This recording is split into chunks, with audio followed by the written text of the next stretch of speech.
Nous sommes avec Yann Coste. Salut Yann. Bonjour. Ça va? Ouais, ça va pas mal. Yann, toi tu es le fondateur et dirigeant de NewQuest. C'est une agence spécialisée dans le digital qui accompagne les entreprises dans la conduite et le développement de leurs projets digitaux. Et le digital à la mission locale, ça nous parle un petit peu. Le premier site internet de la mission locale, ça doit être 99. On était vraiment un peu une des premières structures mission locale du réseau à avoir un site internet. Je n'étais pas là pour le découvrir. Et du coup, fin 2018, quand la mission locale fait son projet de refonte de site internet, il y a déjà un passé avec NewQuest. Ouais. On remonte à 2017. Et la première semaine nationale des missions locales, qui avait pour thème les métiers de demain. Oui. Donc pour nous, c'était un peu évident d'aller faire un petit coucou chez NewQuest et de démarrer ce partenariat qui dure encore aujourd'hui. Est-ce que tu peux nous en parler de ses débuts, cette rencontre en fait, nous, à l'origine, donc l'entreprise, effectivement, est une entreprise qui maintenant est vieille parce qu'elle n'a pas commencé en 99, elle a commencé en 2007. Donc elle a fêté ses 13 ans cette année. L'entreprise a toujours recruté des personnes jeunes parce que le métier alimentait avec des personnes forcément jeunes sortant d'école ou des écoles qui n'existaient pas à l'époque. Donc on a toujours eu une équipe qui était au début, quand on s'est rencontrés, qui était autour de 24-25 ans de moyenne, qui a un peu vieilli. Maintenant on est à 27 ans de moyenne, parce qu'il y a des gens comme moi qui vieillissent un peu. Donc du coup on a toujours été sensible et à la jeunesse parce que c'est notre ADN et c'est un peu ce qu'on vend, entre guillemets, c'est le cerveau des jeunes gens qui sont dans l'équipe, qui fait la force de l'équipe. Et deux, parce que c'est un peu aussi l'état d'esprit qu'on a, parce qu'on a toujours soutenu les projets autour de la jeunesse, des écoles, de l'éducation, parce que notre métier étant le digital, notre métier étant autour des nouvelles technologies, c'est quelque chose qui est porteur, parce que on l'a vécu, même pendant les Covid, on a toujours beaucoup de travail, mais on est aussi très sensible à ça, parce que ça ouvre des portes à des jeunes gens ou à des mômes qui n'ont pas forcément de débouchés et qui découvrent un métier.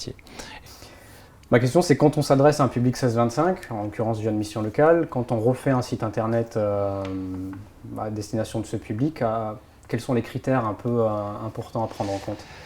Une génération qui a grandi avec le smartphone. Le contexte est déjà un peu différent dans le cas de la mission locale Jeune Chambéry parce que nous, à chaque fois qu'on travaille sur un projet, on regarde un peu ce que font les autres. Ouais. Et il faut quand même rendre à César ce qui était à Jules. La mission locale Jeune de Chambéry, grâce au travail de certaines personnes et notamment le tien, était déjà très active et très, très démonstratrice et très communicante sur différents canaux. Donc en fait, la problématique de la mission locale, c'est qu'elle n'avait pas un réacteur central pour rassembler et canaliser tout ça. Il y a énormément d'outils. En fait, d'ailleurs, à l'époque, on s'est rencontrés, il y avait encore des réseaux sociaux qui apparaissaient, ça fallait être présent sur Insta, il y avait des trucs qui commençaient à accélérer très fort, etc.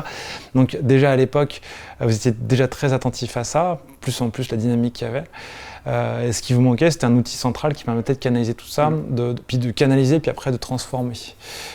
Et donc, en fait, la difficulté sur un projet comme celui-ci, c'est que vous accueillez tout type de jeunes. Et jeune, c'est large comme notion, parce qu'on a tendance à dire jeune, c'est avant bac, post-bac, est-ce que quelqu'un qui a 30 ans mais qui est dans le monde du travail à peine est jeune ou pas, c'est une population qui est très vaste. Donc on a ciblé, on a réfléchi le site en travaillant sur le côté un peu le cliché aussi, on a mis des emojis, on a fait un truc un peu décalé. On a rendu l'expérience du site fun parce que en fait un site internet, même n'importe quelle interface, a besoin de laisser une trace, un souvenir.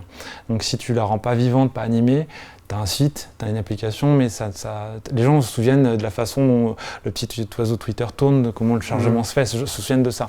Donc on a travaillé déjà sur comment les gens pourront se souvenir de l'interface, comment elle peut être suffisamment décalée pour qu'ils se souviennent que c'est le site, qu'ils puissent en un seul clin d'œil reconnaître le site de la mission locale. Et après, comment faire en sorte qu'ils aient les réflexes de revenir toujours au même endroit s'ils ont besoin d'informations. Ouais.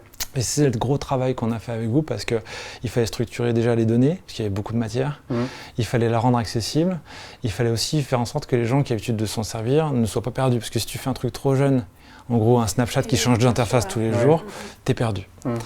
Et donc c'est comme ça que ça s'est fait, et maintenant ce qui est bien c'est que le site fait le pivot central de tout ça.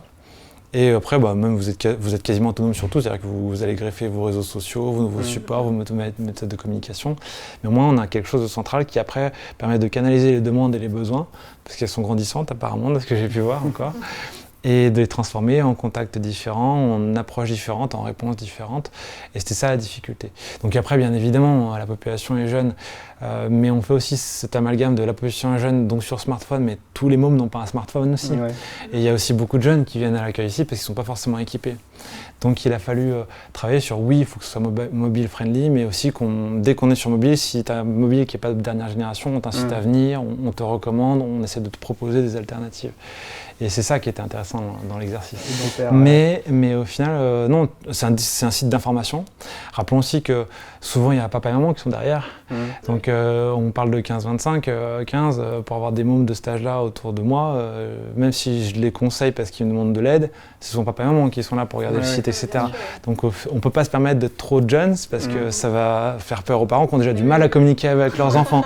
Donc, si toi, tu te mets dans le camp des enfants en parlant le même langage qu'eux sur un site où tu veux rassurer les parents, il faut aussi. Et t'en parlais de cette période de Covid, de crise sanitaire. Même si on est sur l'exercice 2019 de la mission locale, on est obligé d'en parler de gros morceaux d'actualité. Et du digital aussi, la place du digital. On en parlait déjà avant la crise sanitaire, de l'importance du digital, de développer les entreprises. Mais là, on a eu quand même le nez en plein dedans, etc. Et nous, à la mission locale, on a dû s'adapter comme vous, comme bon nombre d'entreprises, très rapidement à poursuivre l'activité. Candice, toi, tu souhaites revenir sur comment s'est adaptée la mission locale pendant le confinement? Alors, du coup, la mission locale, elle a utilisé un outil collaboratif qui est Workplace, qui est un réseau social en fait en interne. Donc ça a été majoritairement utilisé du coup pendant le confinement pour les salariés. Il y a eu aussi des lives, d'ailleurs en partenariat avec Kestudi Chambéry, donc notamment sur les live jobs d'été, qui regroupaient différentes thématiques, le CV, comment écrire un CV, comment écrire une lettre de motivation, le CV citoyen, les jobs d'été à l'étranger, même si c'est un peu plus compliqué. Il y a eu pas mal de thématiques et aussi il y a eu un nouveau format du conseil d'administration qui a été fait en live aussi. Et donc il s'est fait sur la chaîne YouTube de la mission locale. Il a duré 45 minutes de live quand même. Il y a eu des intervenants, des salariés, des jeunes qui ont participé à ce conseil d'administration. Donc c'était un nouveau format mais qui était aussi plaisant. Et je rappelle aussi que la mission locale accompagne aussi ce public-là, ce public jeune un peu éloigné du monde du numérique, dans différents ateliers sur tout simplement les choses de base, envoyer un mail, mettre un CV en pièce jointe, comment rechercher une offre d'emploi sur Google. Et servir d'un correcteur orthographique, parce que tout le monde n'est pas bon en orthographe, mais il y a des choses super simples, des outils tout faits. Et effectivement, c'est des choses qui, parfois, il y a des gens brillants qui se prennent une barrière forcément parce qu'ils ne savent pas se servir de ça, alors qu'en fait, n'importe qui peut s'en servir. Très bien, merci Yann merci d'avoir répondu à notre invitation et puis à bientôt, bientôt sur Internet. Oui, merci. Merci.